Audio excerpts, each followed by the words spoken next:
even though you told me a lot, you told me, a substantial, amount of your upbringing, and I appreciate that, right? Can you describe yourself, to the viewers of like your personality? Just give me a little bit of the personality that you know to be you.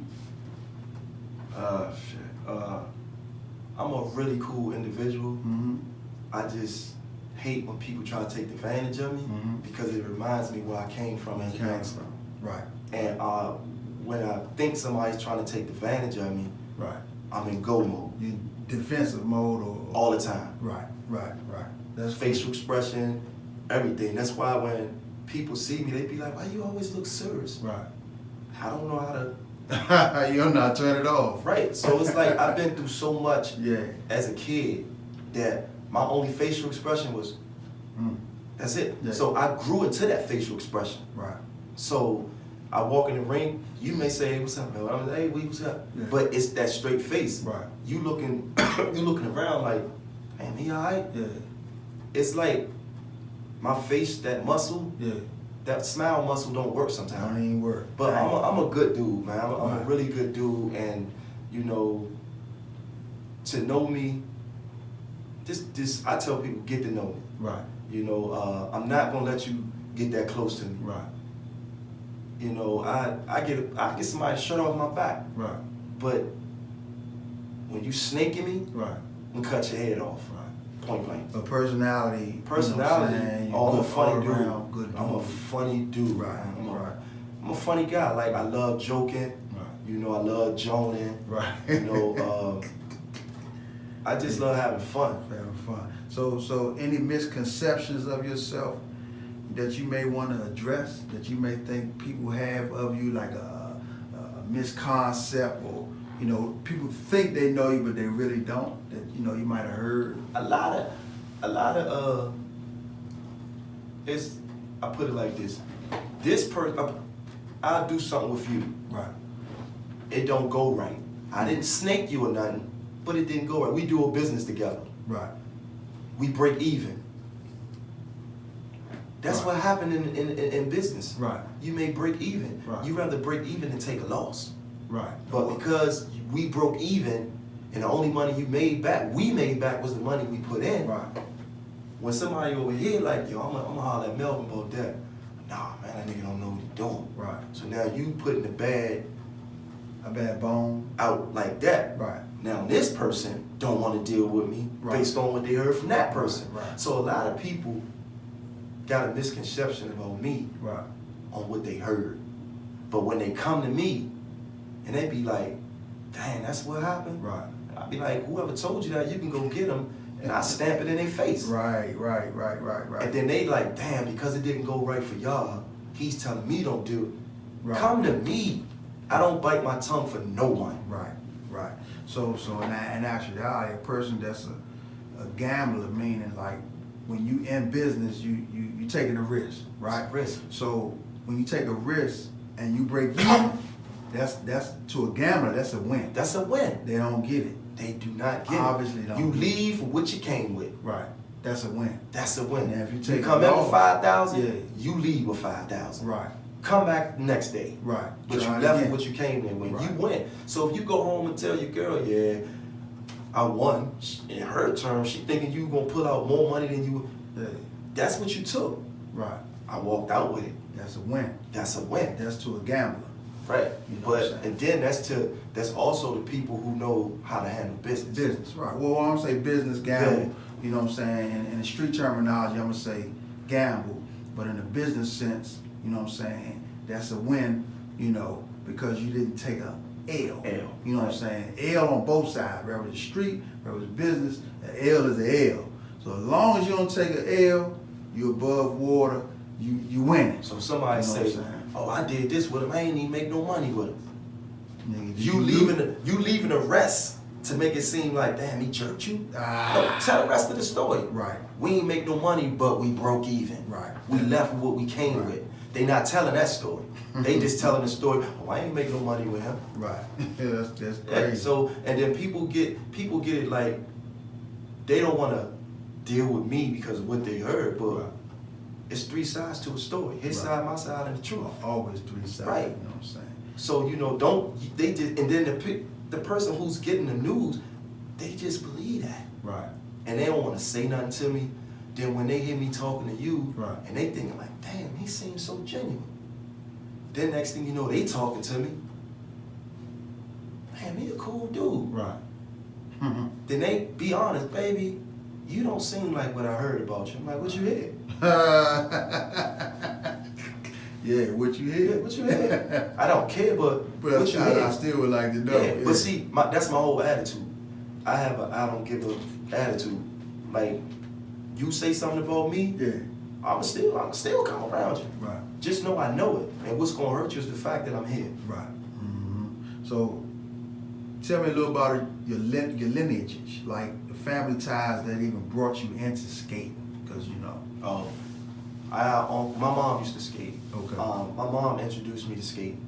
Mm-hmm. Like I told you earlier, she ran the street. Okay. So she'd drop me off up the rink. Calorama? Calorama. Mm-hmm. Matter of fact, we live, you heard of Dorchester? Dorchester Street? Dorchester Street. The building right across the street from Calorama. I ain't never know that was a Dorchester. The high rise. I remember it, but I never knew the name of it. That was Dorchester too. The first one, that was a rundown joint. Okay. The first one was the one that sat in front of Meridian Park. Okay. The expensive one. Expensive joint. That's the Dorchester. That's 16th Street? That's 16th Street. Okay. We lived on Calorama Road. Okay. And as soon as you turn on Calorama Road, you go past the Dorchester one. Mm-hmm. You know, the little convenience store that used to be right there next to Calorama. Mm-hmm. We live, as soon as you come down Calorama steps, the high rise right across the street. So my mother used to take me to the skate rink. Okay. Now, my sister, Veronica Evans, Shorty Bump. That's another story, but go ahead. Right, so. And I never knew that, but go ahead. Right, so Miss Murray Chase, Mr. Gerald wife. Okay.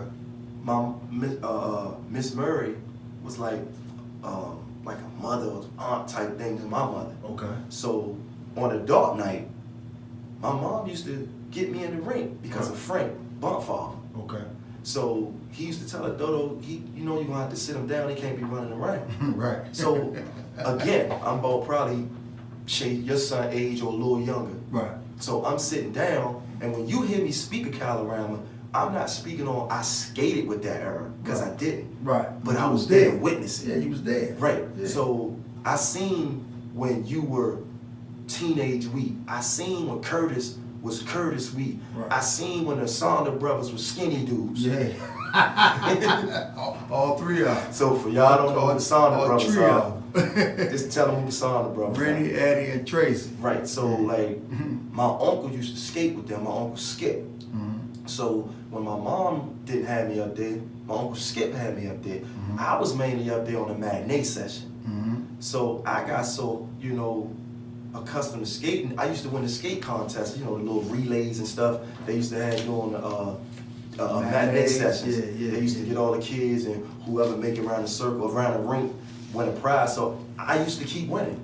Yeah. So that was my only memory of Calorama. I never skated with you all up there. Right. And I tell people to this day, I was up Calorama watching these dudes skate. I came under them. Right. They were a little older than me. Right. You all were advanced. Right. I wasn't nowhere near y'all, but I was there with y'all and I saw what y'all was doing. So like Curtis, all of the old heads, like when I was young, that's the kid I wanted to skate like. Mm-hmm. Little skinny bow-legged dude. Yeah. That's the dude I want to skate like him. Yeah. So I really wasn't too familiar with you, Right. but I knew the little boy that your father had with him. Right. That was you. Right. True that. But Curtis was by himself. Yeah, he was skating.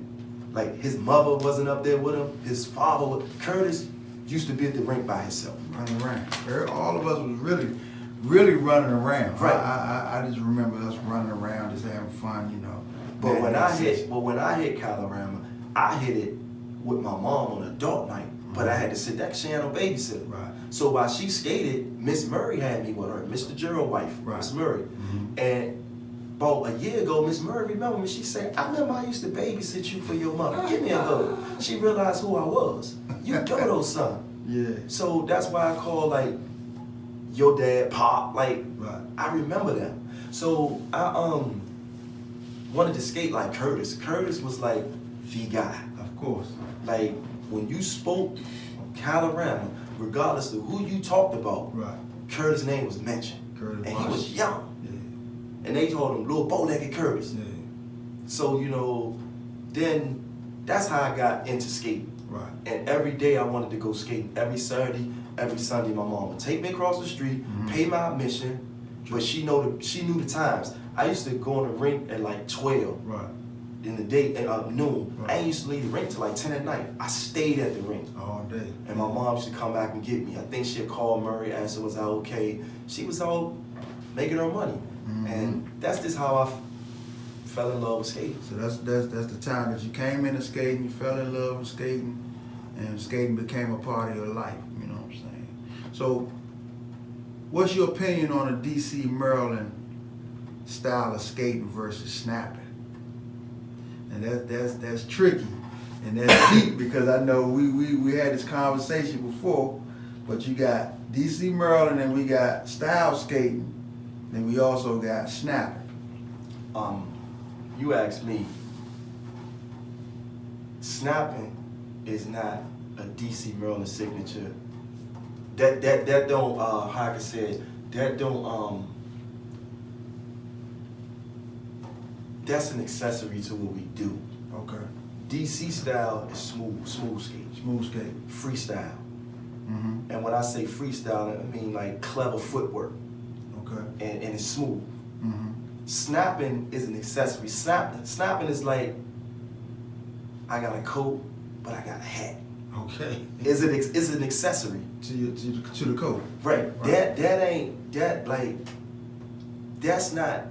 That's not a good description of DC Maryland. Okay.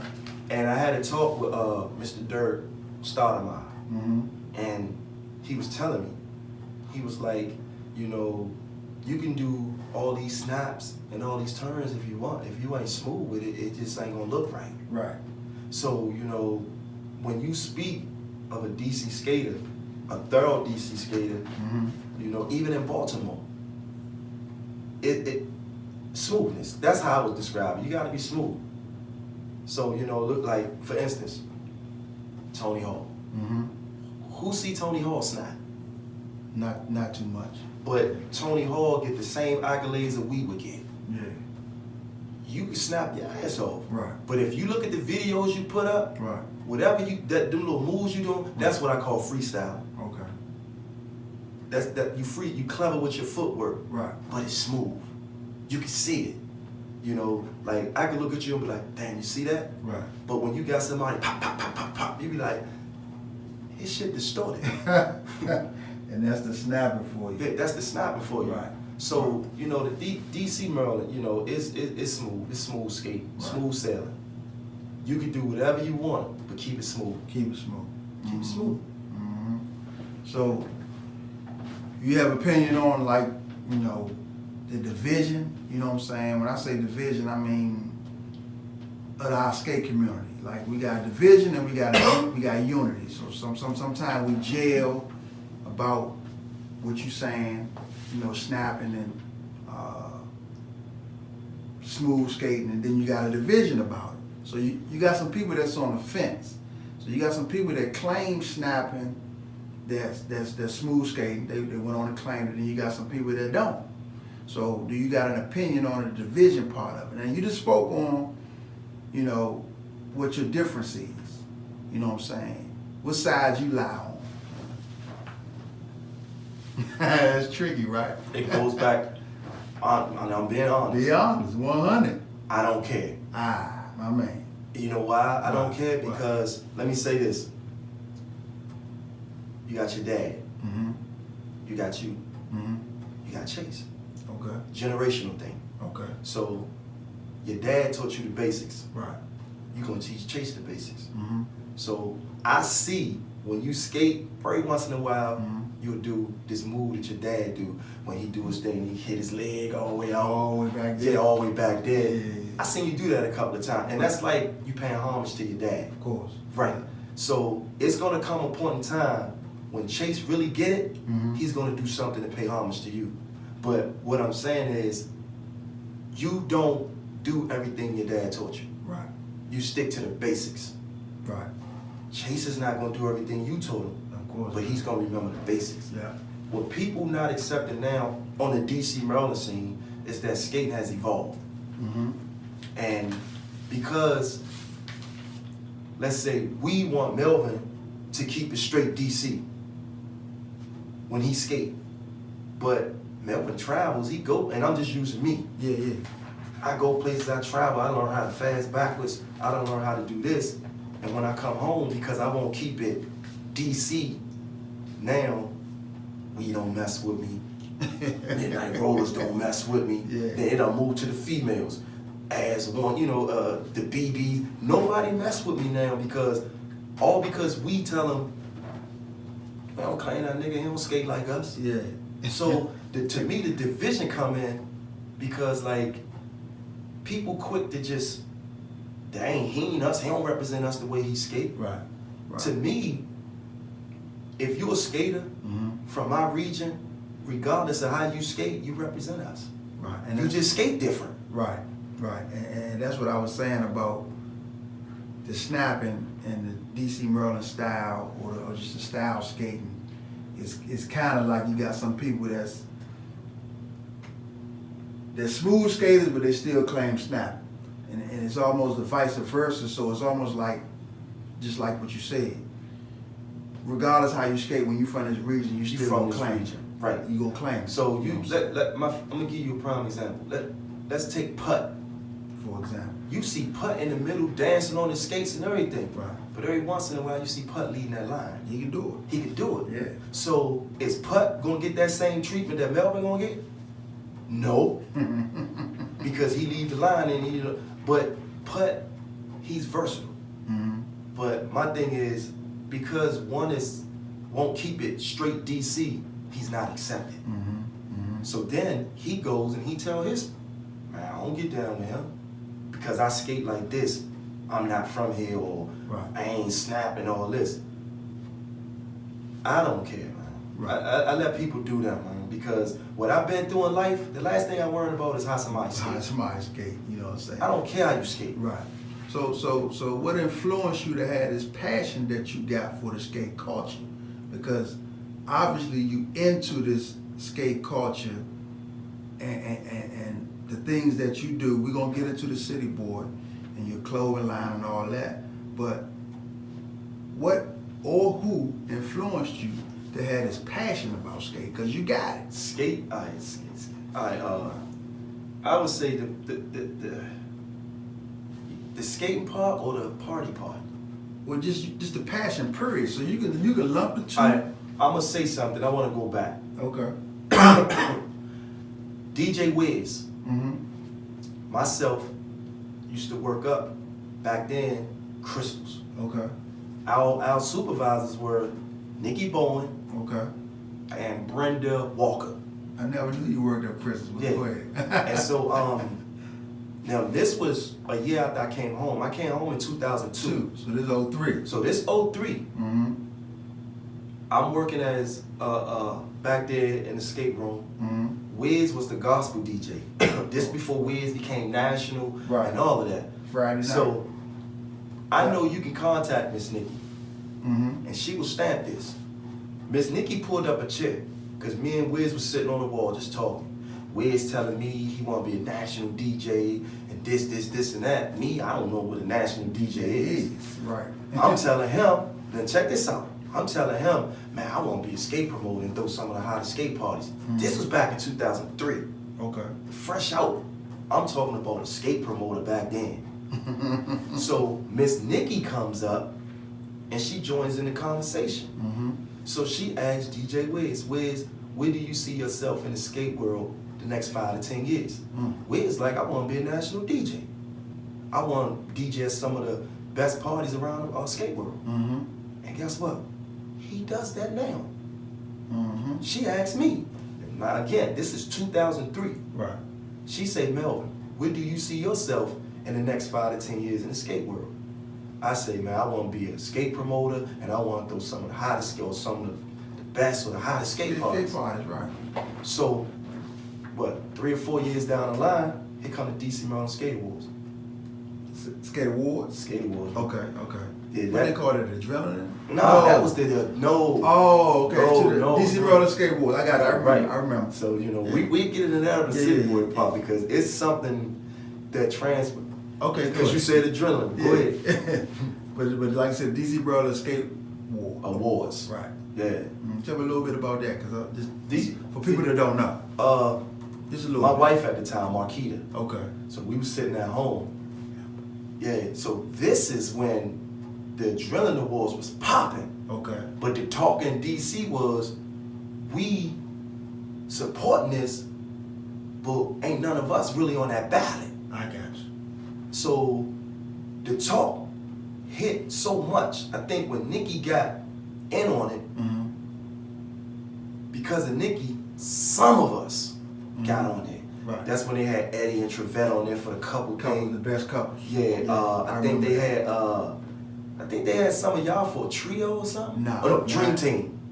I think they had Dream Maybe for Dream Team. They had Dream Team on there for something. Right. But it took us to almost not want to support the Adrenaline Awards. Okay. For some of us to start getting on it. Now we have our own skate style that can't nobody do but us. Right. That should get us on there by itself. Okay. Nobody can do us like us. Right. But we have talented people here that can do other styles damn near better than them. I got you. So, and we had to go through all this just to get on the Adrenaline Awards. So, man, Marquita was talking. So I was like, look, if they not going to honor us, we going to honor ourselves. So I talked to Brenda, Brenda Walker. I was like, Brenda, I got this idea. And I sat down, I talked to her, and she thought it was brilliant because Brenda was like, yeah, we need that. Okay. So I was like, well, so she was like, who gonna be your DJ? I was like, can you get Norman for me? She was like, yeah. Okay. So she got Norman. So it was one of them joints where you ain't had to dress up. I ain't taking no shots at nobody, but I wasn't asking you to dress up. Right. I wasn't asking you to rent no hotel room, go buy no tux. Right. It was doing a late skate session. Okay. So, and then this was back during the skate group era. Okay. So I packed the house alone with just the skate group era. Right. Because damn, we got like 100 skate groups with like 20 members in it. Yeah. The skate groups alone packed the ring. Yeah. So doing that, I don't even know if you remember, but the most talented male skate group was the Midnight Rollers 2002. I mean, Right. it was y'all. Yeah. 2000. Right. Best male skater during that time was Hector. The Legend Award went to Curtis. Yeah. The Icon Award went to Honey Boy. Okay. And when he died, I named it after him, the Honey Boy Lifetime Achievement Award. Wow. Damn. So this is how CityBoy the promoter came about. Right. And I don't know if you're familiar with a young lady named Diamond who used to skate with the Rough Rollers. Diamond, she tall. She used to skate with the Rough Rollers. I know Diamond. Yeah. Diamond, I'm gonna send you a picture of it. Diamond gave me a Founders Award. Okay. Founder DC Maryland Skate Awards. She Okay. gave it to me, right? Yeah. So we had it for 2 years. Cause then here comes the skate ring closing and managers changing and all of that. So the first Crystals. The first year we had it, it was Crystals. Then it turned into Delights. Delight Skate. Right, but during that time, management wasn't allowing anything. So I had to take the Orchard for the second year. So Crystals, this, like I said again, you can get 200 people in the building with just the skate groups. Right. And then the other skaters, Extra. I had close to 400 in the building. Brenda told me. Right. And when I take it to Orchard, DC Maryland wasn't really aiming at Orchard all like that because of the hike. Okay. Because you gotta go through tolls and all that. So they really wasn't. Now some of us went, but that Thursday night crowd wasn't packing no Orchard. Yeah. But some of us would go. Right. So I probably lost a good 150 people because it was there. Taking it up to Orchard. Right. Okay. So, but you only had to take it up to Orchard because the Crystals ring was closed. it was closing and they went through some BS. Right. So I took it up there, hollered at the white lady named Jody. Jody was like, brilliant idea, and that was that. Bring it on so up. Norman got best DJ that year. Right. It was. So was Marquita still involved at the time? Yeah, we were husband and A wife. team. Okay, yeah. husband and We were wife. husband and wife. Team. Okay. So That's strong right there too. Then we had the young lady Hope from Baltimore. We call her Muffy. Okay. She was the host. She came up here right in the middle of the ring. Everybody was cool with it. Okay. They like clear. They knew what was happening because I had the ballots. People had to fill the ballots out, Right. things like that. So like at that time, that 2003, like you may agree, but during that time, it was about young man named Hector. Of course. He was y'all youngin. Man. Hector was y'all youngin. Yeah. The little slim brown skinned dude with the braids in his head. Yes. Sir. That was y'all youngin. Yes. So y'all was considered OGs to him. Right. So Hector won best male. Like Hector it was just his time. Yeah. So, you know, he got best. Hector Williams. Yup, he got best male skate. Mhm. I think if I'm not mistaken, I think the female joint went to Trevette Okay. or Brenda Okay. Irvin. Brenda Irvin. But I really want to say Trevette. Right. I could be wrong, but I want to say Trevette Right. because during that time it was a young Tracy, young Trevette. Yeah. And Brenda, she still had the speed with her, so that trio right there on the ballot had you scratching your head. Yeah. Right. That was easy. Right. I mean, I ain't gonna say it was easy because you got Brenda, you got Trevette, and you got Tall Tracy. Well, that's what I'm saying. Them three together, that's easy. Like, it's nothing. Who No, I'm saying they were in a ballot. Oh, against each other? Yes. Oh. It wasn't like a trio thing. I'm thinking they together. Nah. But, okay, yeah, that's It was hard. like you gotta. So you like, damn, Trevette. That's hard. Tracy, Brenda. That's hard. It was hard. That's hard. So I wanna say Trevette, but I could. It was between Trevette and Miss Brenda. Right. Dang. Could have been Tracy. I don't know, but it was that close. That's hard. Right. So and that was back during the skate group. The skate group. The skate groups had the websites. Ah. Remember that? Yeah. Then every Everybody skate was- group, yeah. And my man, shout out to Grafton. Grafton was the guy that was doing the He websites. was hosting. He was He was and, hosting everybody's website. right. And Yeah. the toughest website was the butterflies. Because if you touch the little flower with the cursor, you know what I'm stop saying? flying. Yeah, that was slick right and there. they, I think they was the last website because I know he had Skater List. Skater List. then They he came did out. Ours, and then he did Dead. So he got I think Mad Unity had one. I think Brenda's group as one. one. I think they had one. Website. Everybody has a Yeah. website. I don't think the Angels had one. I don't I don't remember seeing the Angels with one. I don't recall. You know, Terry was in. You Look, gotta get one of them angels up here to bring it up. Terry and Ivy Mhm. represented DC in that ballot. So it probably, I don't know. You had Terry, Iris, Black Iris. Like ours. Terry, Iris, Brenda, Trevette, Tracy. Yeah, I think They're all that was the ballot. And we talking about years ago. right. So Trevette and Tracy, they still doing it now. Right. They done slowed it down a little bit. But But they back still- then, Yeah.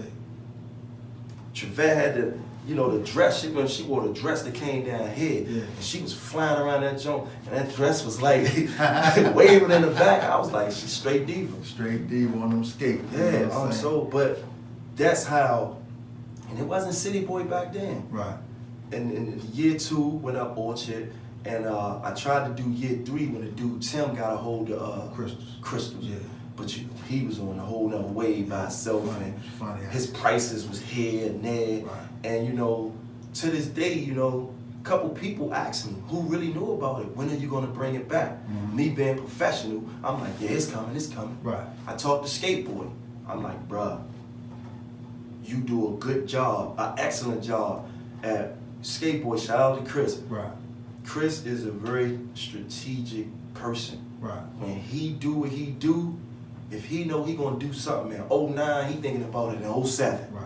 So before he do it, he make sure his I's are dotted, his T's crossed, and when you walk in there, his hospitality speaks for itself. Right. So when Chris asked me about it, and that he didn't mind taking it over, Mm-hmm. because I knew how he would present it, Yeah. I say only thing I would ask is that it still be called DC Maryland Skate Awards. Okay. I could care if anybody know that I was the founder. Right. Just keep it DC. That's all I want is to keep it DC Maryland Skate Awards. Right. Mhm. And last I heard, You know, Chris got it in his notes, so I leave it up to him. We all know how CityBoy operate when he put his events together. Right. So I know if he do it, Yeah, it's I'm nice. gonna sit back and enjoy Yeah, it. it's gonna be nice. Right. It's gonna be nice. So that's the last I heard of it, and that conversation wasn't too long ago. Okay. We haven't spoken on it since then. So you wasn't CityBoy at the time. You wasn't CityBoy promoter at the time, right? Nah. Right. That'll come about. So I'm gonna fast forward a little bit, and I want you to tell me about the clothing line Where Skaters Rule. How did that even come about? Skaters Rule, I thought about it, right? Because when I first came in, you know, when you come in, you just trying to find your niche. So I dabble here, dabble here, dabble there. I was like, Team Takeover. Nah, that sounds too cocky. I was like, nah, that sounds, I got Team Takeover shirts printed up. Yeah. You know, I had people wearing them. You know, they was promoting it. I was like, nah, Team Takeover, that sounds too cocky right there. Okay. So I left that alone for a while. Then, Where Skaters Rule? I asked myself that question. Where Skaters Rule? And the answer was, skaters rule wherever they choose to perform. True that. Right. So you can have like a wedding reception coming by, you know, on the cars. If you out there doing your thing, you gonna grab attention just for that minute. Right. Right there, you a skater. You got all that attention, you rule for that moment, right there. So skaters rule wherever they choose to perform. Right. If you throw your skates on in church and you go up front and do your thing, you're gonna grab everybody's attention, and for that moment, you rule. You a skater that rules. So it was like skaters rule wherever they choose to perform. Wow. So I asked myself that question again, where skaters rule? So somebody come up to me and say, where skaters rule? I'm immediately say wherever they choose to perform. That's a good one. Right. So that's how that came about. That's a good one. That's a good one. Where skaters rule.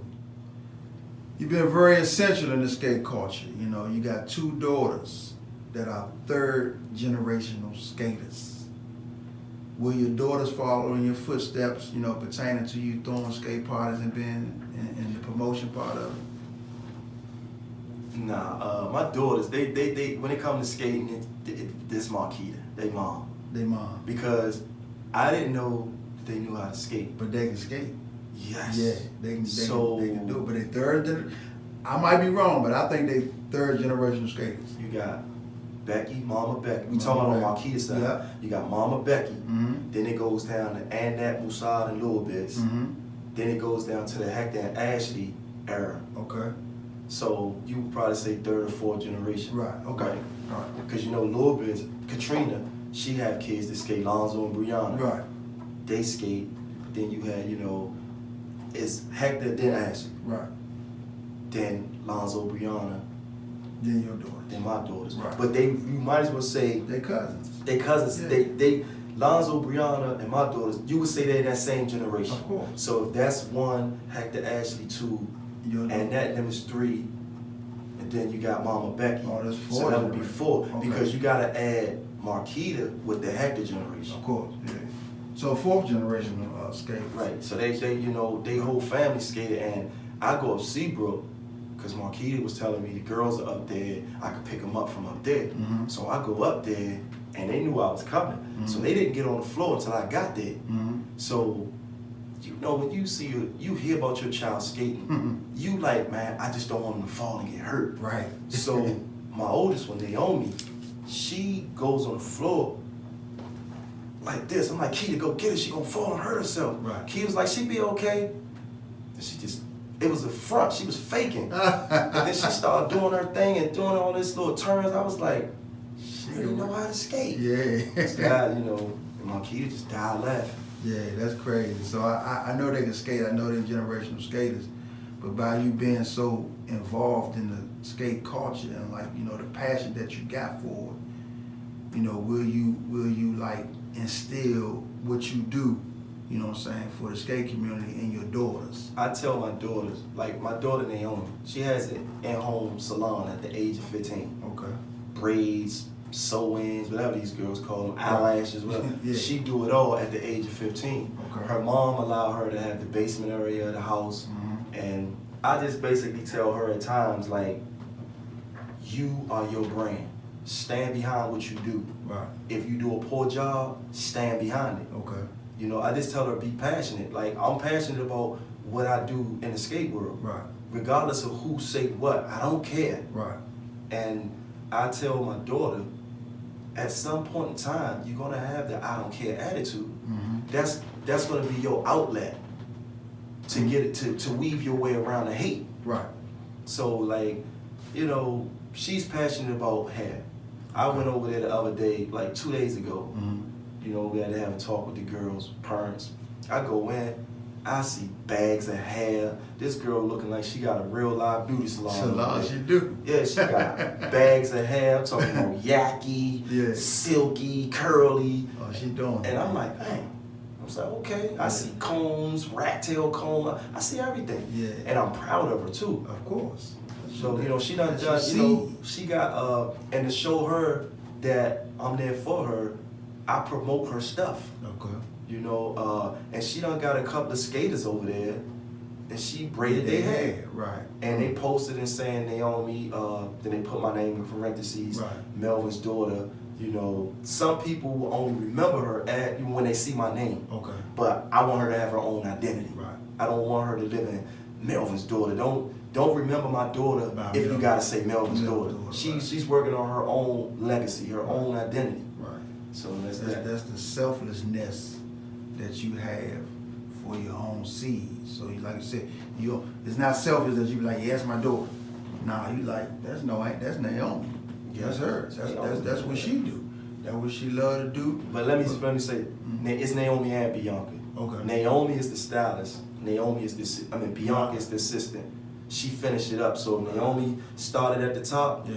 Bianca finished it at the bottom. Damn.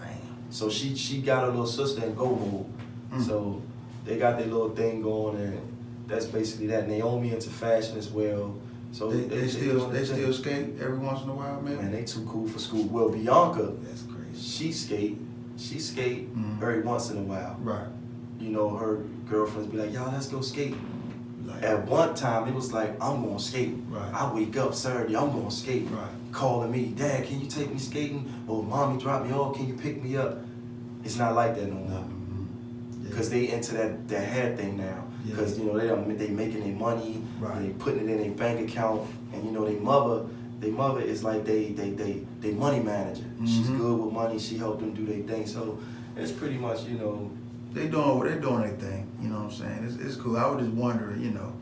I just tell her to be passionate about it, man. Because honestly, I never knew that I was that passionate about skating until people like yourself, like you'll say, man, you passionate about it. Right. So I'm like, I just want people to enjoy themselves at my expense.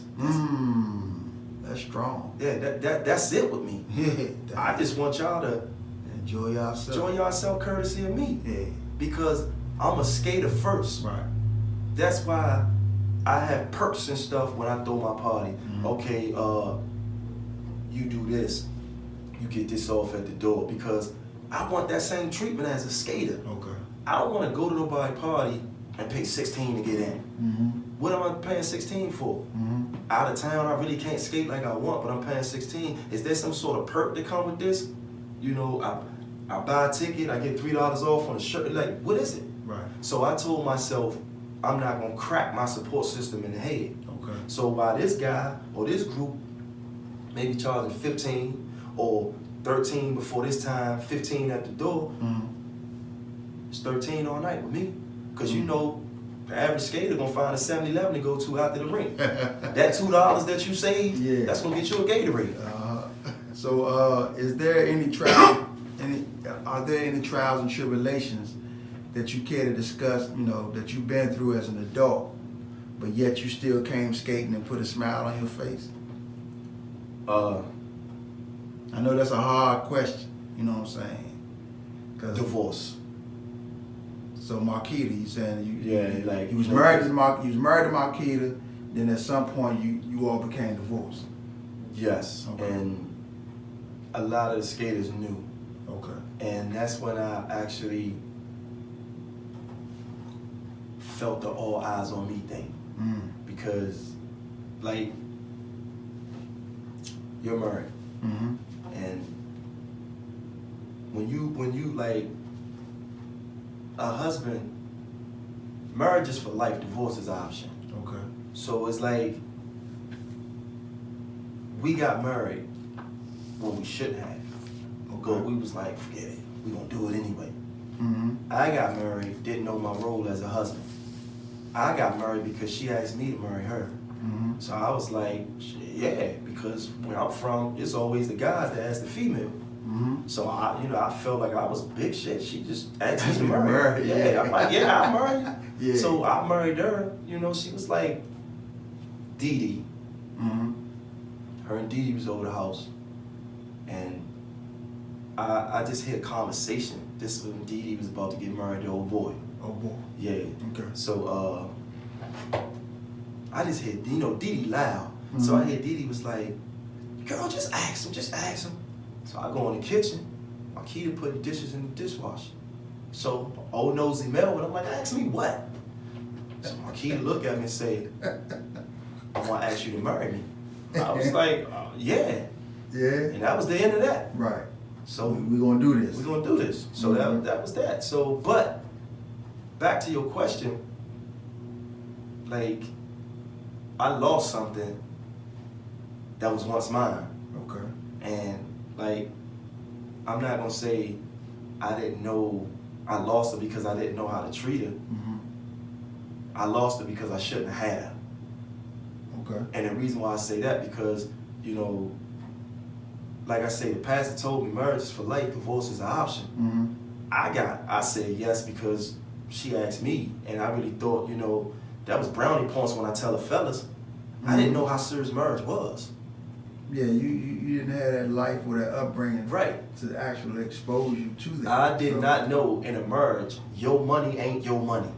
Ah. I did not know in a marriage Yeah. that when you get that check, you gotta bring it home first. I knew none of that. None of that. Like Rick Ross said, you wasn't with me shooting in the gym. So my thing was, and you remember that store on 7th Street called Lifestyles? Yeah. You knew what they sold in there. Yeah. So my check, 75% of it, after I done cashed it, went to Lifestyle. Lifestyle. Damn. I bought some Versace pants out there, right? Mm-hmm. Always heard about Versace. Of course. Didn't know what I had, Yeah. but the impression, I was at my best with it. Mm-hmm. So I went in there, had the Versace pants in there. The Versace joints was like, they was the, Versace got the expensive joint, Yeah. the cheap man joint. It ain't the cheapest. It's the Signature, the signature was expensive. series. Yeah. And then the couture. All right, good. Versace couture. Ah, That's what it good. was. That's. I'm glad you said that. Yeah. So this was the couture. I'm a Versace man. Right. Good. It was the couture thing. So I had the jeans, right? Yeah. That had the little looked like it had the maze on it. Okay. And at a distance, they look like casual slacks. Okay. But when you get up on them, you can see that they jeans. Cool. And the way the design was on it. Like a border, like. Okay, so I go home with the lifestyle bag.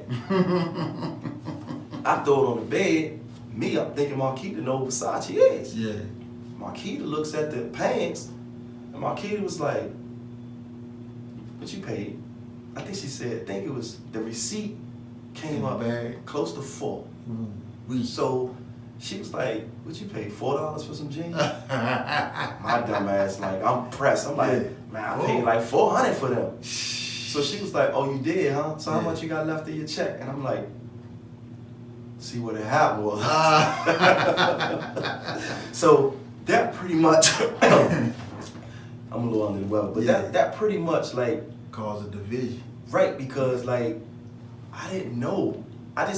Whenever I got money, I did what I want. Right. Before marriage. Right. And like I said, I didn't have nobody take me under the wing. I didn't go to marriage because I didn't do none of that. Mm-hmm. So for me to go and crack open, let's say cash a $900 check and throw close to $400 on a pair of jeans, I think any wife would go crazy unless y'all really getting it. Yeah, but nah, ain't nobody really getting it. Right, so we wasn't getting it. We was check to check. Right. And that really kind of like gave her an introduction of this the type of nigga I'm married to. Mm. So back then, Marquita really didn't get to have her husband the way she wanted him. Because remind you, I met Marquita at the end of 2002. I got released in 2002. Mm-hmm. So here I come I come home from doing 11 years, Fresh from jail. meeting this young lady at the end of the same year that I came home. Mm-hmm. The following year, we get married and she get pregnant. Mm-hmm. So now, we gotta go through this merge of really getting to know each other. Mm-hmm. With a child on the way. With a child on the way. Mm-hmm. So, you know, it was just experience with life that I wouldn't want anybody to go through. Mm-hmm. And like to this day, Marquita, you know, we have our little Yeah, moments. yeah. But Dylan. she a good person, you know. She have her moments, I have my moments, Mm-hmm. but you know, she never yo my kids over my head. Right. You don't do this, you can't see them. Right. It was like you gonna be in their life. Right. But you still came skating with the divorce. I still came skating. Mm-hmm. And I think what really, it didn't bother me because I don't care. And like the relationship I'm in today, Yeah. we'll go back and forth, and my lady right now, she'll be like, well, why you do that? Why you act like that? Mm-hmm. And I'll just look at her and just say, I don't care. Mm-hmm. Mm-hmm. Like, I don't. If something goes wrong, I don't care. Let's get through it and fix it. Mm-hmm. We ain't gotta go back and forth. It's just that I don't care. We like, life is too short to just sit here and care about an argument. Right. You really gonna say that to me? I don't I care. don't even care. Mm. Well, why are you with me? I don't care. Mm. Like, so that's the thing about me. I think that's the sternness that you got from being in. That's you know that what I'm saying? being that on the defense. Yeah, on the defense side. I don't care. Just like like survival mode and just, you know, it is what it is. But she'll be like, well, what if you lose me? I don't care. man. And for somebody, I've been through worse. right. Yeah. For somebody who love you, Yeah. and for them to say, what if you lose me? And for you to say, I don't care, Yeah. that's gonna really hurt them. Yeah. So if she's saying something to me that hurts me, Yeah. I know it's gonna hurt Yeah, you. I'm gonna hurt you right back. Yeah, I don't care. So I really dealt in a lot of tit for tat. Mm-hmm. You throw a rock at me, I'm gonna throw a brick at you. Mm-hmm. Mine's gonna hurt. So and that's with me right now. It's like I'm using the word care, but it's really I don't give a I fuck. don't give a fuck. I have too much on my shoulders to care about anything else that's not. I just don't care. Yeah. And it ain't gonna like, If it ain't my kids, yeah, I don't care. you don't care. Yeah. But the young lady that I'm with, she's making me care. Okay. You at an age where you I'll have willing to to learn. care. Yeah, Yeah. you're willing to learn. Yeah. You're willing to learn to not compromise, but you know, be an entity with someone else. I'm gonna say this: Yeah. Melvin cares, Yeah.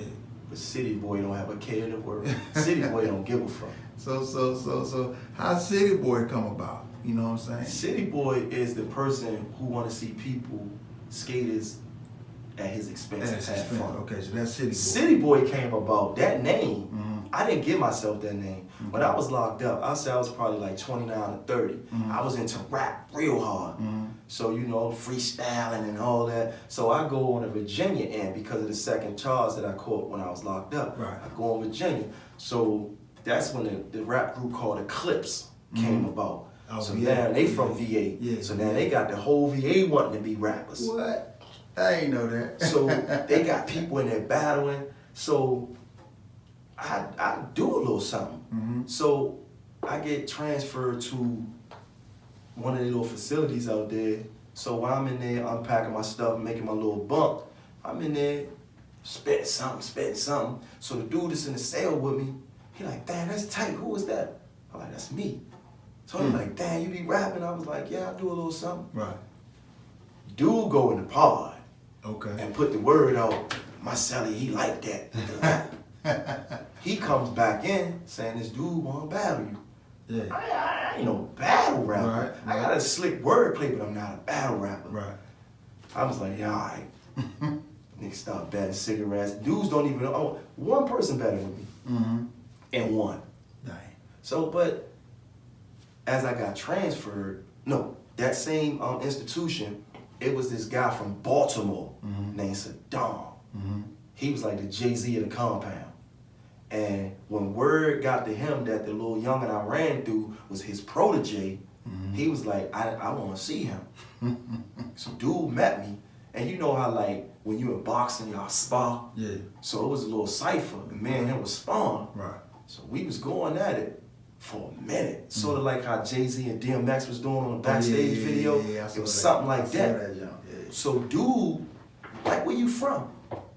I said, I'm from DC. Yeah. So he's like, oh, you a city boy. So that's how that came about, right? Okay. So he started a little rap group called the Generals. Okay.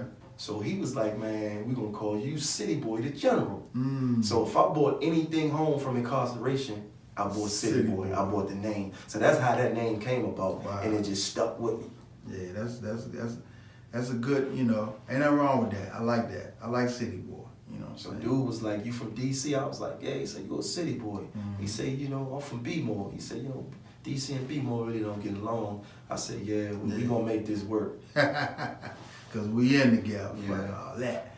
So, you know, in the skate culture, you know what I'm saying? I know you've been around it now for, even though you came home in 02, 03, you know, you've been around it since then, before then, and then, you know, up until now.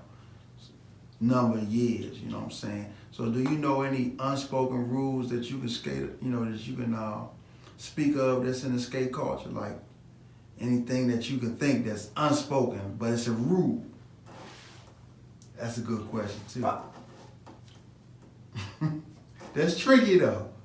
My thing is, people trying to tell others how to skate and how to spend their money. Okay. You should get this DJ. You should, you know, like, you ain't putting no dollar sign in on this.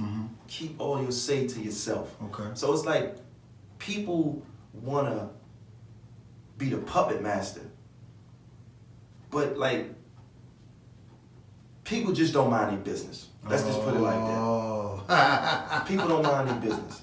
When in actuality they should. When they should. And then people try to, like, they see something that can be prosperous, but instead of letting it slow grind, they think that if they get with it, it can take off. Okay. So my problem has been because I won't let that person rock with me. Okay.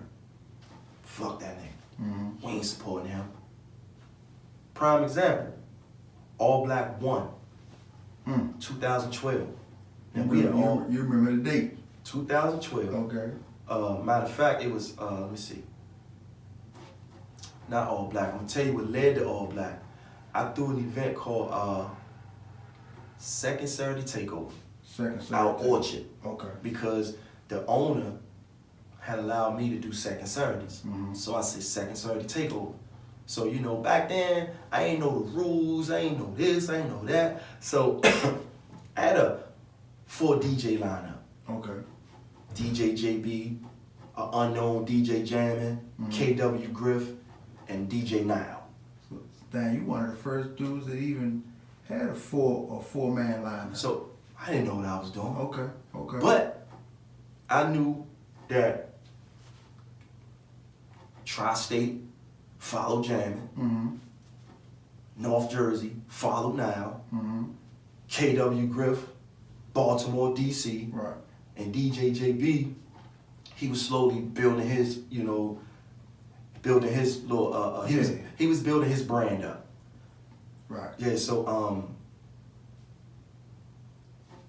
there you have it. You had the four-man lineup. packed house. You know, second Saturday. Yep, it was a packed house, and I was like, okay, it was too much first this, second this, and I was like, you know what, I gotta do something that's gonna stand out. Okay. So second Saturday, I changed the name to All Black Skate Weekend. Okay. So the next year, the first year was Second Saturday Takeover. And the reason why I remember the date, because it was synchronized, 9-10-11, September 10th, 2011. Okay. So that's how I remember it, 9-10-11. Dang. September the 10th, 2011. Second Saturday. So that was that. So I go home, I'm like, Second Saturday sound like something that ain't gonna be around for a minute. Okay. So I said, you know what, I gotta change it. So, you know, all black came. I was like, you know what? Since I've been on the skate scene, I haven't seen an all black skate event. So, prosperous. So, here, well, point I'm trying to make is that all black was so successful that there was people who claimed that they should have been part of it. Oh yeah. Certain DJs from the area was like, damn, how you gonna bring in the old out of town DJs and you don't look out for the home team and all this. But you all were the same people that's saying, you know, ain't nobody gonna come. Everybody came. Tracy from Millennium came.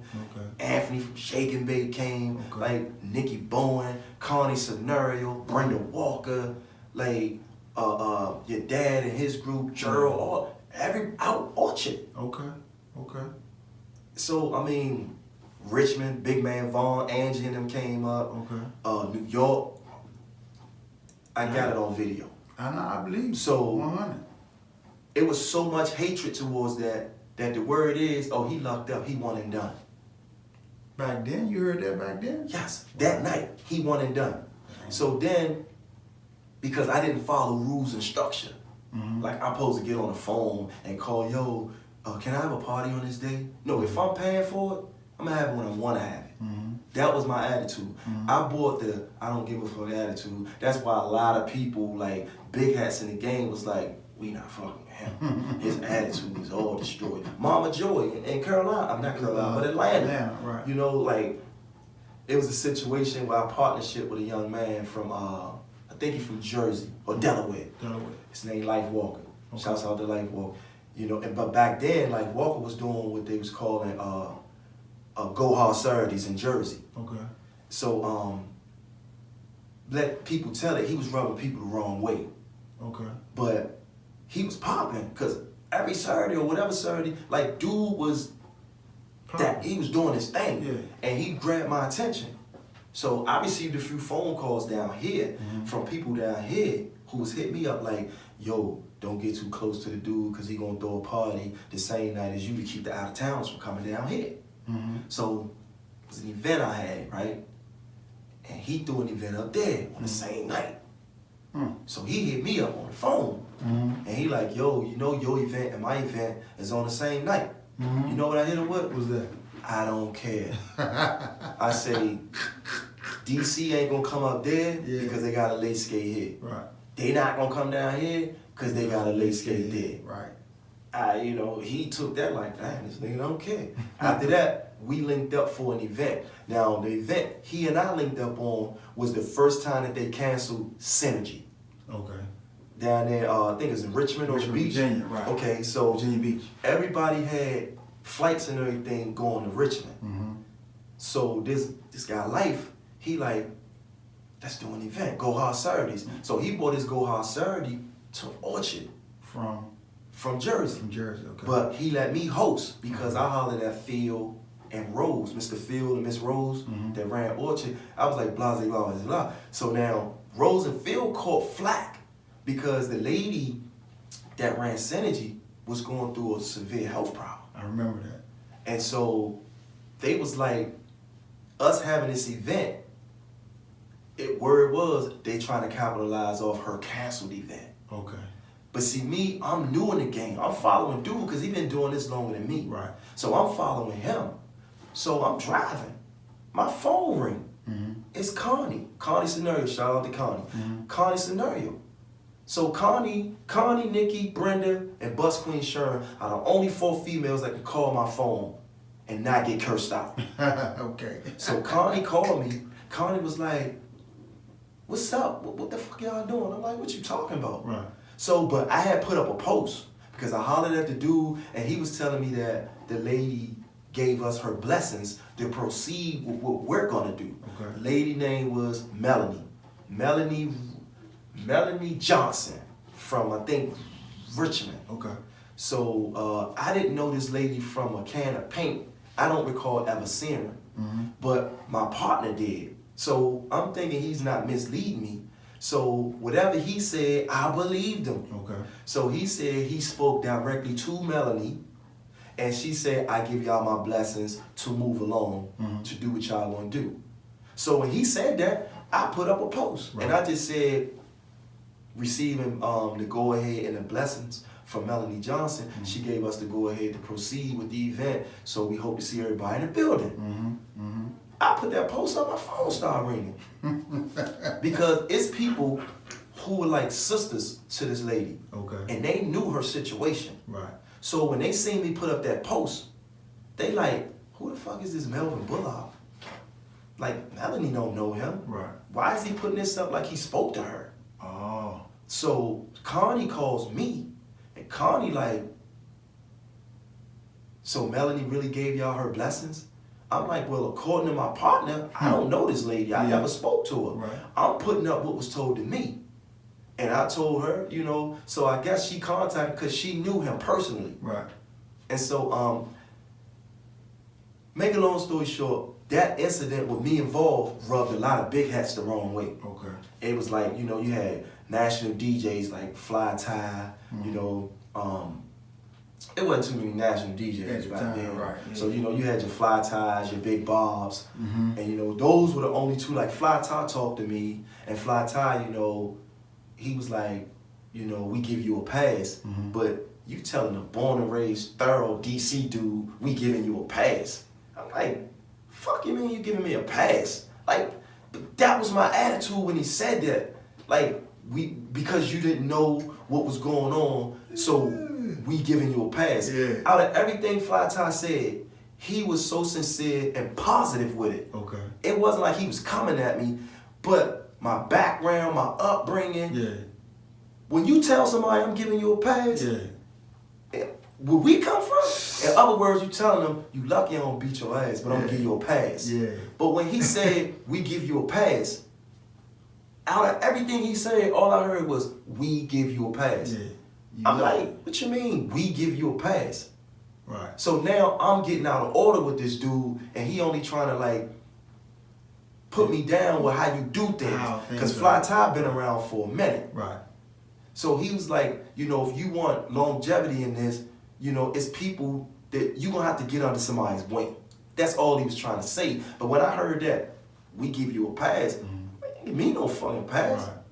So essentially at this time, you don't even realize you touching the national scene. You don't even realize it. I didn't even know what the national scene was. Right, but you know the names that you dropping, Right. the people that you came in contact with, you know, Over this one incident. Over this one incident, I met some genuine people that had names in the culture over an incident that was considered wrong. So I'm Connie calling my phone. Connie, what? Scenario, national event. You got Fly Tie, national. You got I'm on a 3-way with Joy. Joy Skate-a-thon. Like, come on, Joy got like what 28 years, 25 years with her event. Connie had what 20. Fly Tie been on the scene. Big Bob. Right. So I'm like, I got all of these big hats, like aiming at little old me, trying to say, look, we see what you're doing for your area, but it's structure with this. Right. But old cocky Melvin, I'm like, I don't know y'all, I don't give a fuck, and I don't care. So that's where the one and done coming at with all black. Right. So they was like, oh, he locked up, he one and done. No, I'm not. All black 2, same results. All black 3, same results. I even got so cocky that I took all black on the road. I took it up Franklinville, Jersey. Same results. I come back, I take it up Sportsman Hall. Same results. So, all black won people over. Wasn't me, it was the fact that it was no other all black event. And that the theme hit. It was a good time to drop the theme. Right. So, they supported all black. Let them tell it, oh, we supported the event. Not you, it's my event, asshole. Regardless how you look at it. It's my event. Yeah. So, but that's how I met those people. I got you. And the rest was just, you know. So in this day and age right now, you do touch a lot of cities. Now, CityBoy, the promoter to me, you know what I'm saying, means that, or what I get from it is like, you able to go from city to city to city, which you've been prone to do, right? and you able to collaborate or host or, you know, whatever you want to call it, you got your hand in different cities and either helping somebody push a party or push a party yourself in another city. That's major. To me, that's major. So I just seen I just heard from how you started. And I get it, you know what I'm saying? I didn't know that, you know, about you, how you really started with even touching these people. But, you know, just give a little bit of, you know, how you were able to pick up the phone and call this, you know, Jersey or Ohio or, you know, wherever you've been throwing events at or wherever you tied to, just give a little, you know, a little background on that. Because a lot of people don't know. Like, I don't know. An unknown dude, an unknown guy. All right, when I had All Black, New York, Okay. they came down. Okay. New York travels deep. Of course. They came down, Jersey, everybody came down. So I'm at the door. Hi. Thanks for coming. Right. Thanks for coming. Right. Nobody knows that this guy Is the is person responsible for this event. I got you. They don't know who party this is. And this at home. This at home. Okay. Only thing they see is jamming, KW Griff, JB, whoever I got. They see the DJ. Ah, okay. So me, I heard that. See, this was back when skaters followed DJs. They don't do that shit now. Okay. Well, They they do. Tri-State, you know, they follow jamming, Yeah. and North Jersey follow now. That's where it stops at. Okay. That's where it stops at. Mhm. So it's like New York, they only follow them anyway. It's like All Black. They packed the house for All Black. They hospitality, you got a big white cooler, free bottle of water, you got food, you got cake. I went above and beyond because they gonna know who I am. They gonna know me. If not tonight, they gonna know me. So, you know, to come to a party, to be thirsty, and to could go in a long white cooler, stick your hand in the cooler and get a free bottle of Deer Park water, drink it and go skate. Most people got standing in a long ass line at a snack bar. Right. And by the time you get to the front, you done missed about 4 of your skate songs. But to be able to go to a cooler, get it, open it, drink it, you know, you got free food, you got cake, you got everything. So it was a lady named Loretta Loretta Lawrence from up New York. Okay. Good peoples. So, you know, Loretta had met me prior to All Black. Loretta came to me and she told me, she said, Melvin, you having free bottled water alone, I never seen that. Right. Because most rinks want to sell Of bottled course, water they because wanna that's a high commodity in the Right, rink, right. bottled water. Right. So she was like, you know, keep up the good work. Keep doing what you're doing. And whatever you do, make it for the skaters. She said, don't worry about nothing else. You keep the skaters satisfied regardless of who say what or who do what. Right. They're gonna come. Right.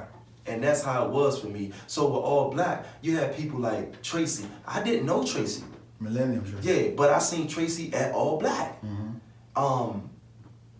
Connie, knew Connie, but I didn't know Tracy. Okay. Tracy was there. You know, her staff, her ring, her people that patronize her was there. Right. And I'm just walking around, just looking at everybody. And I'm like, dang. But it was said I was one and done. So that was All Black 1. This year, we had All Black 9. That's longevity in the game. And then the phone call thing with being able to go to Jersey, to go to Ohio, like the Ohio thing, for instance. I got Ohio DJs over there like, man, when you gonna bring me to your city? Okay. Oh, the DJs reaching out to you because they see your They see body what of I'm work. doing. See your body of work. But they right. want a buzz over here. Right. They don't, them men, like a lot of Midwest DJs, they see like the Arsons got a buzz in Baltimore or on the DC scene, Jammins, Niles, the D's. Who gonna get me to Baltimore? I got you. So that who gonna get me to the East Coast? Right. So those Midwest DJs, they may go to Jersey, they may go to Branch Brook, but there's an untapped market in Baltimore, Right. DC, Maryland. So they wanna go there, they wanna go to Snap City. I got you. So they like, who gonna bring me to Snap City? So now they see this guy doing all these parties. I wonder, will he bring me there? So when they see me at other national parties, I don't know them, but they know me. I got you. They familiar with me, so they like, oh, I'm DJ so-and-so, here go my CD. So they hit me on Facebook, hey, did you like the CD? I ain't listened to it. Yeah, that shit fire. Okay. Yeah, so then I'm like, you know what, I'm handling that the wrong way. So I'd say, I know what I gotta do. Right. So when I run into that DJ again at another party, and he say, yo man, when you gonna bring me to your city? I said, I tell you what, I'll bring you to my city if you bring me to your city. That's that barter system. So he like, what you trying to do? I said, I'm trying to bring my brand over there. So he said, I tell you what, call me tomorrow, call me when the weekend over with. So that's how I got in contact your boy, our boy, B1. Oh yeah, Brian, you turned me on to B1. So Right. I never, until, through you, that's who I met. So B1, right? Yeah. B1 was doing his thing, representing Ohio. Shout out to the trendsetters. He was doing his thing. So I'm like, I got an idea. I want to kick open the door in Ohio, but you just can't invade nobody's spot like that. Yeah, they deep. I didn't go to Ohio without, how they say it in hip hop, checking in. Yeah, Because everywhere you go, you gotta connect with a mover and a shaker. So if nobody don't get with we, get with Day Day, or even CC or myself, check in. right? They may go to Earl the promoter. Shout out to Earl. So they may go to Earl because Earl ain't making no noise. He backed away. Earl may say, I tell you what, I'm gonna put my man on you, and we these people so and so. Oh, Melvin, these people so and so. Right. He putting you to but you can't invade nobody's city. Right. So what I did, I reached out to B1. Okay. So I had an idea for his spot. So I came up with John called Midwest Showdown. So I'm like, Midwest Showdown. Here I go with a good idea, but I'm taking out of town DJs to Midwest. Midwest, okay. They don't play that out there. Right. I've been to Icy Hot and all that. Midwest Showdown, the first Midwest Showdown, no, it was, let me take that back. It was DJs from there. It was younger named J Biz, Narcissistic, and there was one more, I forgot who it was. Oh, DJ Kiefer. Okay. DJ Kiefer is the main event DJ at Icy Hot. Okay.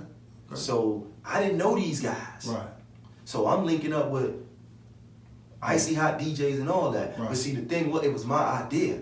Okay. But I'm like, B1, you the man out here. You the poster. You your face. the face of this. I'm playing the cut. Right. So what I do, I go get me a banner made, West Gators Rule banner.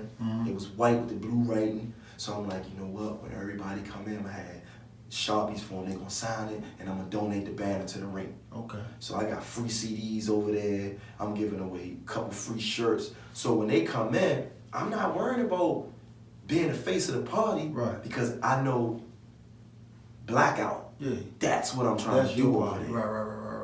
But I gotta have somebody to kick open the door with. Right. So B1 introduced me to that Ohio crowd through the collaboration we did, Midwest Showdown. Right. So I told B1, bro, look, that's all you. You Midwest Showdown, that's you. I got other plans. Okay. So I go, we had success. Yeah. Success. I can believe it. So I go to the rink owner. I'm like, look, I ain't even from here, but this is what we do. You see what we do? I say, look, I'm trying to do something on my own. He was like, look, I like this. Whatever you trying to do, you got the key to the ring. So I call you when the weekend over. So the following year was the birth of the Blackout. So he went from the Showdown Midwest Showdown to the Blackout. Right. The Midwest Showdown was a collaboration with me and B1. Okay, then you. So I told B1, that's all you. That's you. I got you. I'm gonna go and do this. Right. So B1, he got Midwest Showdown in like September. Right. And I'm Blackout in November. I got you. So now when I do the Blackout, everybody remember me from the Midwest Showdown. Mm-hmm. So now kind of blackout, I want to introduce y'all to my folks. I take Swizzy over there. Okay. I get Brian from Atlanta, I take Swizzy, and I had to get a representative from Ohio, Right. which was Narcissistic. Okay. So Swizzy was already accepted over there because he's a skater in the way he skated. Yeah. And then, you know, Swizzy, but I'm like, he's nice the way he played. You know, Swizzy, he's versatile when he He's DJ. real nice. Yeah. So I'm like, I'm taking my little brother with me. Mm-hmm. So, you know, I whispered in Brian ear, I whispered in Narcissistic ear, y'all step away, let Swizzy play. Because I brought Swizzy over here just to get the notoriety. Right. So Brian, Narcissistic, they went to skate. Right. So Swizzy, Cranking. they loving him. Mm-hmm. So I'm setting Swizzy up to do business on his own in the future. Anyway. Right. Yeah. Especially over there, even with that ring. Right. So that party was if I'm not mistaken, was the first time DJ Brian played at that rink. Okay. Now, Brian getting booked over there once again. You opening the doors for a lot of people, man. That's just like here, I had Now and Joe Bourne playing together. Right. They never played together. Midwest, Chicago DJ, Jersey DJ, never played together. But you couldn't tell. They jailed. You couldn't tell. First time Joe Bourne ever played at Orchard. You know, so I've been the reason of someone's first time. But that's how, you know, I'm able to, like, I could call Tracy right now to be like, because I know how Tracy operates. Okay. Tracy don't do no congested events. Okay. If Tracy got first Wednesday and you want to do something up there, it better be at the end of the month. Because she not going to do first Wednesday and let you come the following Saturday with an event. Right. That ain't how Tracy operates. Right. So, you know, I had to learn how she operates. So if I want to do all black, I can hit Tracy right now. Tracy, let's work out something. I'm trying to have all black up there in September. Long as it fit her itinerary, Yeah. she gonna rock with me. Right. I don't listen to what nobody else have to say. Right. Because what transpired between you and Tracy has nothing to do with me. Right. Even though I had my run-ins with Tracy, but we worked through that. Right. My run-ins was because I ain't do something right. Right. Not because of what somebody else said. And Tracy was a mentor. And I know a lot of people that would see this would be like, Tracy? But Tracy was a mentor. I can believe that because she been around for a long time. Tracy never railroaded me. I was never the ones to say she cheated me out any money, but you let somebody else say that. You know, let somebody else tell their little stories. That's what they gonna say. She never done that to me. Never. And I done like a few events up there. Right. So, you know, she good in my books, but I don't know about other people. Right. So, but it's nothing, when people see that you're passionate about it and they see that your name bubbling and you go above and beyond to get them people in the building, Right. they gonna rock with you. Gonna rock with you, yeah. And DJ Soul told me this when I first started. First, Soul was like, I was kind of mad. I was like, dang, I only got 200 people in the building. Soul say, Melvin, I'm gonna tell you like this.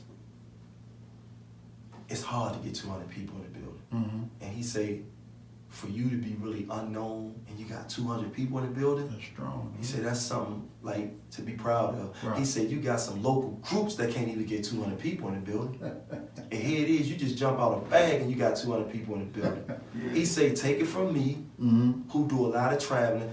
DJ Soul said your name in other cities that you haven't even been to. Because everybody wanted to know, yo, who was responsible for that all black party? The very first one. Okay. They're like, who party was that? Oh, Lil Melvin. Who's Lil Melvin? Little short bald head dude. Yeah. There's a lot of little short bald head dudes. Right. So when people meet me, they'll be like, oh, you throwing parties in Baltimore. Yeah, that's me. They like, all this time, I didn't know that was you. Yeah. So it went from Melvin to CityBoy. People didn't know that Melvin and CityBoy was the same person. Okay. So while you saying, Lil Mel, I'm going to Lil Melvin party in Baltimore. Oh yeah, my man CityBoy having a party down there too. I'm going to his party. Not knowing that y'all talking about the same person. Yeah. So, you know, some people know me as CityBoy, some people know me as Melvin. But when that person that know me as CityBoy find out I'm Melvin, they like, oh, you Melvin. Then it's you CityBoy. Right. It really just dawned on people that Melvin and CityBoy are the same person. Same person. Wow. But that's how I wanted it, because Wu-Tang Clan, Ghostface Killer. Yeah. Ghostface, I looked at a little interview he had. Okay, a little documentary thing they did, right? And he was like, when he put that mask on his face, he said, I got rich and nobody never saw my face. Ghostface. I couldn't even imagine what he looked like, to be honest with you. He said, dang, I got rich. People paid their money to see a man with a mask on his face. Ghostface Killer. People bought my CDs. Ghostface Killer, when the Wu was kind of like heading in this direction, he revealed his face. Okay. When he went solo, on his solo projects. Right. But as a member of the Wu, as they started to go ahead, that's when he started to reveal his face. But that man got rich. He said, if you can make money and get rich without nobody knowing who you are. So people was packing my parties not knowing who I was. Dang. That's strong. So here came March Madness 1. Packed. Double A, all them there. Yeah, they sitting over there like, man, oh, this out of town, yeah. Then, I think, who was it? I forgot. One of the DJs had a catalog of DC Maryland music. When he said, okay, DC Maryland, wasn't Snap City then. Okay. Here go DC Maryland. I'm talking about this when the Angels was together. Right. I was shocked to see how many people from my area was there. Okay. Because when he called DC Maryland to the floor, right, I was like, sheesh. And it was DC people. Yeah, it was in there. I was like, damn, they finally came out. And I'm thinking that when I go on Facebook, all you heard was this, I ain't had fun. But leaving out the door, Ashley, Amber, Monique, everybody was like, you did your thing. Right. And to get that from the home team, I was like, because I got my ass kicked by the home team. They was like, we supporting you, you ain't gonna look out for us. Right. I'm like, damn, right. KW Griff, do something. Right. But they beat the hell out of me verbally. I felt bad. I was like, okay, I gotta make some adjustments for All Black 2. Yeah. So All Black 2, now this was the kicker. All Black 2 kicked off on Friday night with Paul and Griff. What rank was that? Orchard. Orchard, okay. We're still talking about Orchard. Okay. Nobody came. What? This one, Griff had the bake on Sundays. You got Griff and you got a young Paul. You know, as much as they cried about what I didn't do last year, you gave them what they I'm wanted. like, I'm gonna do this for the home team. You gave them what they wanted. I give them a young Paul being mentored by KW Griff. They killed it. I had like 150. Right. I'm like, damn, at least close to 200 of y'all came out last year.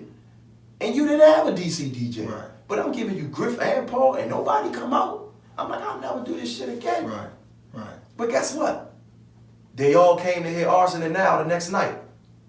Crazy. So that's what I didn't get. You come to hear Arson and Now, but you cried last year because you didn't have a DC DJ. But then when I give you a legend and an up and coming, you don't come. But then when the out of towners play the main event, you pack the house. That's when I knew we was confused. I didn't. So yeah, you've been doing your thing, man, with the in town, out of town, you know, your events, you know, CityBoy promotions and all of that, you know. So when a skater leaves, you know, one of your CityBoy promotion events, you know, in town, out of town, wherever you throw an event, you know, what do you want? What do you like to have the skater take away from even being there? Like, I know your hospitality is on A1, so I mean, what else would you like them to leave there with? I just want that individual or that group to be able to want to come back the following year. Right. So you want them to have that? Like the young ladies I introduced you to from Pittsburgh. Yeah. What were they at? Chris party? Yeah. Yeah, they was at Super Sunday, the reunion, Chris reunion. Yeah. Oh, they were there. So the lady was like, well, I saw you promote it. Okay. So, you know, sometimes when I promote other people's stuff, they don't really. Some people don't read. Right. They think it's my party. They just see CityBoy. So at that party, at Chris's event, some of the out-of-towners came because they thought it was my event because I had to fly on my page. Because you promoted it. I think CityBoy, the promoters, sometimes they let it go above and beyond. Like everything I post is my event. Right. So when I post Chris's event, right, I'm like, man, Just my bro, come support out. my bro. Yeah. Like, what part of come support my bro don't you get? Right, come on out. Right? So when I introduce you to the ladies, before I introduce you, they was like, Melvin, you threw a really nice event. I said, we talking about all black? She like, nah, we had fun at that. We talking about this event. I said, it's not my party. So I pointed Chris out. Right. I say, see the young man? Matter of fact, it was when they called Chris to the floor and they was presenting Chris. Okay. So I said, you see him right there? This is his event. Then I said, you see the two guys? It was Curtis and Godson. Okay. I say, all three of them, this theirs. Yeah. They say, well, I say, I help other people promote because that's what I do. That's what you do. She say, well, we having fun. I said, I got somebody I want y'all to meet. So that's when I brought you around. Okay. Because I always want them to meet an iconic figure or legend or something from here. Right. So I'm not afraid. I'm not one of the ones that's going to be like, nah, I ain't introducing him to week. Right. Because all he going to do is try to introduce him to the late skate brothers. And all. Now, that's not me. Yeah. Because y'all may do something that they really enjoy. And because they winning, I win. Right. Thank you for introducing us to him. They told me, thank you for posting the flyer because we having a time of our lives. Yeah. Because they like, we didn't see this flyer nowhere else but on your page. So that's saying that they not friends with some of the people. Right. They actually your friend. And right. Actually your follower / So when I told them, I say, his group, well documented, they putting something together. You heard what they said? Well, when they do it, you get the flyer to us and we there. Let us know. Like, it's like those people believe in me. Like, if I put something up, they gonna like, he not gonna let us down. So if he put it up, it's official. Well, you've been in the game long enough, you know. You've been in the game long enough, man. It's no undercutting what you've done for the game. You know what I'm saying? I've told you, and I don't know how many years ago it was that I told you. I said, what you do for the community, they need you. And I also said, keep doing what you're doing. You know what I'm saying? So I remember me telling you that because this ain't about me, but I was gonna say, what you do really ain't what I do. Right, yeah. And because I don't do it is because I can't do it. This what you can do, this what you do. So I applaud you, I stand behind you 100% on the abilities that you've been able to, you know what I'm saying, to give to the people. Everything like you give to those parties was my outlet. Divorce. Yeah. Lost my girlfriend. Yeah. This being said on Facebook about me. I'm doing all these parties through adversity. Not can. Right. So it was to a point where I was afraid to go on Facebook Facebook after the party. Afraid of what my home team was gonna say. But I understood the home team. Right. Because they like, if you want us to come out to support you, give us. Okay. But I can't give y'all because this is not a local party. This is a regional party. Okay. So it's 3 types of parties. Local, regional, national. Okay. Local is, let's say, just a DC, Maryland party. You're gonna hit DC, Maryland music all night. Right. Local party. Right. You know, then you got a regional. A regional party is like, it's right under national. I mean, you don't touch all the masses like the national. But when I do all black has been considered as a regional party. So because I touch everything from New York to VA. East Coast, right. And that's my region. VA, New York. Everything in between there is a region. So New York, those out-of-towners made me the promoter I am today. Okay. Because if it wasn't for them, the ass whooping that the home team gave me, I'd have gracefully bowed out. But hearing those out-of-towners be like, when is your next party? I was just at the rink last night. They like, hey yo, what's up with March Madness? I'm like, y'all night is Saturday night. I'm telling them, I'm not one of them promoters that's gonna a janky promoter. Okay. I'm not gonna say, yeah, we come to the party, man. When you get there, you ready to roll, but all you hearing is dance music and all that all night. Right. You looking at me like I waste my mama's time. Right. I'm not trying to do that. Okay. Cause I know I have a large group of out of town supporters that's gonna love that. Right. But I also I got a large group that's gonna enjoy Weezy and Flash. Shameless plug, but that was coming up next. But they gonna enjoy that. Right. So they looking at the flyers. They like, okay, he having a Friday night and Saturday night. They know me from having back-to-back nights with back-to-back out-of-town DJs. Okay. So they see that, oh shit, he bringing the out-of-towners in Friday. Right. Weezy and Flash Saturday. So this the up and coming event you got in March 14th, March Madness? Yeah, March 13th, March 14th. Okay. Friday night, strictly out of town. Okay. You know, DJ Soul, DJ Nile, DJ Brian. Okay. I'm just letting it be known right now to all my DC, Maryland people that's watching this. Right. If you not up tempo, out of town skater, I'm telling you now. You're gonna hear a little bit of DC, Maryland music Friday. Yeah. But Saturday is Weezy and Flash. You're gonna hear your music all night. They already know. So my thing is, play Friday night at your own risk. Mm-hmm. Don't come to me saying when they're gonna play our music. Right. Because the answer gonna be tomorrow. That's it. I'm giving DC. See, I talked to Curtis. Mm-hmm. Curtis came to he came to March Madness last year. Mm-hmm. So, you know, Curtis will let you have it when it comes to the music. Yeah. So he's like, Melvin, try to separate the two. Okay. He like, because I could be getting a roll on to something Paul playing. Mm-hmm. The next thing you know, jamming to come in with something that the DC Maryland people can't skate to. Right. So he say, try to separate them. Okay. So I told Curtis last year, I'm gonna take you up on that offer. I'm gonna do it next year. Right. So here we go. Here we are next year. So we in that next year. So Friday night, out of towners. And the buzz on Friday night from the out of towners, they're gonna love they it. Like, man, what you doing with this lineup? You got Brian now and so. They gonna love that. You know what I'm saying? And you know, Shake and Bake is a nice ring. Right. And then on top,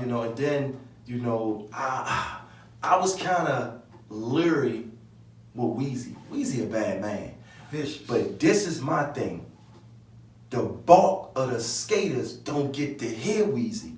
Because by the time they get there, Norman yelling Light Man. Right. So I'm like, my whole goal was like, I know what Weezy can do. Right. So I want to work with Weezy. How do I work with him? Right. So is he willing to do something on his own away from Norman? Mm-hmm. And I had to ask him, and he was like, yeah. So, we went back and forth, and finally we came to we resolved the problem. Okay. So he hit me up and was like, man, I love to play with Paul. So Paul was like, I don't care, let's do it. Yeah. So here we go. Right. So I told Weezy got his deposit. Mm-hmm. That's that. He gonna have to rest his money before the event. Right. So Weezy ready. Saw him last night, we shook hands. Mm-hmm. So, I'm happy because people they gonna hear Weezy. Yeah. Because Weezy the guest. Right.